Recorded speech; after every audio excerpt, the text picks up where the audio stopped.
shofar, la tzedaka et bien sûr une pensée. Eh bien, nous connaissons Moshe Rabbeinu comme le leader par excellence, celui qui nous a sortis d'Égypte, celui qui s'est occupé de tous nos besoins dans le Midbar. On va même dire ça d'une manière un peu simple. Là. Moshe Rabbeinu le traiteur, il nous a amené la manne quand on avait besoin de la viande. Il s'est arrangé qu'il y a de la viande. Moshe Rabbeinu est aussi le barman. Il nous donne des boissons. Même que c'était de l'eau, la Torah nous dit que c'était de l'eau qui sortait du puits ambulant ou de la pierre. Moi, j'ai l'impression que c'était comme le manne. Comme la manne qui avait tous les goûts, je voudrais dire que probablement l'eau aussi avait tous les goûts de maria, de vodka, de whisky, bien sûr kasher. Et Moshe Rabbeinu s'occupe même de nos vêtements. Il s'assure que nos vêtements soient propres et frais. Bien sûr, de notre aspect spirituel. Il nous donne la Torah, il nous enseigne la Torah. Il s'occupe donc de tout. Mais parfois, on oublie que Moshe Rabbeinu aussi, il était prophète. Non seulement prophète, comme le Rambam dit, c'était le plus grand prophète. Et probablement, la prophétie la plus puissante se trouve dans la paracha de cette semaine, où Moshe Rabbeinu nous dit les paroles suivantes. Veshav Hashem Elokecha et Shevutra. Dieu va ramener tous ceux qui sont dispersés à travers le monde. Veshav Vekibetra Mekol Ha'amim. Il va revenir, il va nous ramener, réunir de parmi toutes les nations où nous sommes dispersés. Bien sûr que Moshe Rabbeinu ne parle pas maintenant pour l'époque du Midbar. Pourquoi? Puisque dans le Midbar, on n'était pas dispersés, on était tous, tout le peuple juif était dans le Midbar. On était tous ensemble. Donc il parle de maintenant, de la délivrance finale par Mashiach.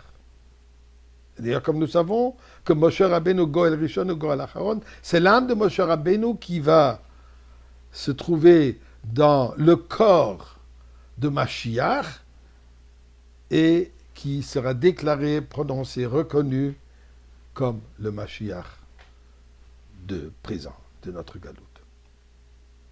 Donc Moshe Rabbeinu dit, un jour viendra où Dieu va vous recueillir, va vous ramener. Mais juste pour ouvrir et fermer une petite parenthèse, mais durant l'époque de l'exil, où est-ce qu'il est Dieu? Eh bien, où est-ce qu'il n'est pas tout d'abord? Mais plus que cela. Sa présence, elle est tellement flagrante, elle est tellement ouverte.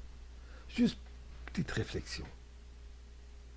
Am Israël, le peuple juif, une poignée de personnes. Combien nous sommes aujourd'hui? 14 millions, 20 millions. Une fraction d'un pourcentage de l'humanité. Entourés par des ennemis et ceux qui se disent nos amis, à qui on ne peut pas faire trop confiance. On n'a qu'à voir comment l'Europe et les États-Unis se comportent aujourd'hui. Malgré le fait qu'ils dépendent des armes et de la technologie israélienne pour tous leurs besoins, mais en même temps, ils supportent financièrement les terroristes palestiniens qui payent pour chaque terroriste pour pour malheureusement tuer un juif. Oui, ce sont nos amis qui s'assurent que les Palestiniens reçoivent cet argent. Ça sont nos chers amis. Ok. Alors, nous existons comment? Parmi toutes les persécutions, tous les holocaustes, de l'histoire, il n'y a qu'une raison. Miraculeux. C'est Dieu qui nous protège. Et c'est tellement clair. Même Nasrallah, il marche mauvais zéro. L'a dit. Même ici, elles sont très précises. La raison pourquoi ils ne sont pas efficaces, c'est puisque Dieu, leur Dieu dans ses paroles, les protège. Donc, c'est clair que durant l'exil, Dieu est avec nous.